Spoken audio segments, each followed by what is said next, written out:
Thank you all of you. स्वागत है आप लोगों का डेली करंट अफेयर सेशन में। डेली करंट अफेयर का कुछ महत्वपूर्ण प्रश्नों को हम लोग यहाँ डिस्कस करते हैं। आइए हम लोग शॉर्ट्स में यानी कम समय में इसको हम लोग एक नजर से देख ले।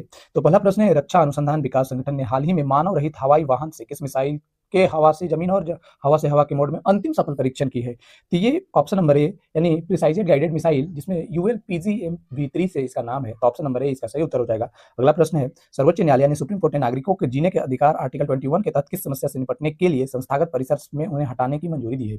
तो बेसिकली खतरनाक और रैबीज पीड़ित आवारा कुत्तों को उस परिसर से हटाने के लिए, इन परिसर से हटाने की अधिकार है और ये आर्टिकल 21 के तहत आता है। कुत्तों से संबंधित यानी आवारा कुत्तों से संबंधित पिछले साल भी सुप्रीम कोर्ट का एक फैसला बड़ा चर्चा का केंद्र रहा था। तो ऑप्शन नंबर ए इसका सही उत्तर हो जाएगा। अगला प्रश्न है, वैज्ञानिकों ने म्यांमार भारत की सीमा पर स्थित राष्ट्रीय उद्यान किस राष्ट्रीय उद्यान में मिट्टी के अंदर रहने वाले सांप की एक नई प्रजाति की खोज की है?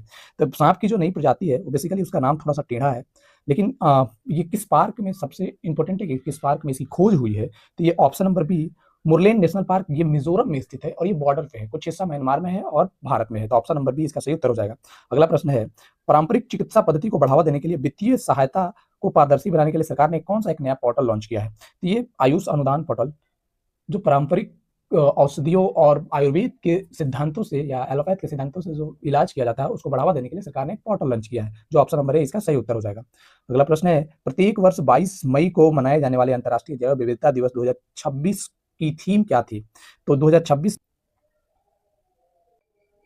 तो जैव विविधता दिवस पर इस वर्ष का जो थीम है वो बहुत ही इंपॉर्टेंट है। Basically option number be acting locally for global impact. भाई अगर आप स्थानीय स्तर पर जैव विविधता को संरक्षित करते हैं तो ये पूरे विश्व यानी वैश्विक ग्लोबल लेवल पर इसका इम्पैक्ट पड़ता है और ये जलवायु परिवर्तन की भूमिका अलग से प्रदर्शित करता है। यानी आज हम लोग देख रहे हैं भारत में हीट वेव आ रहे हैं, यानी 45 डिग्री से अधिक सेल्सियस कई ऐसे शहरों में है।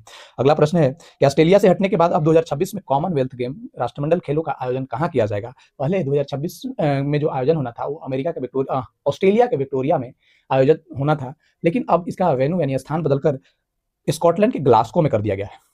अगला प्रश्न है, मई 2026 में जारी प्रसिद्ध फतांसी और टाइम टेबल आधारित पुस्तक द मिडनाइट ट्रेन के लेखक कौन है? इनकी लेखिका हैं एलिजाबेथ स्ट्राउट।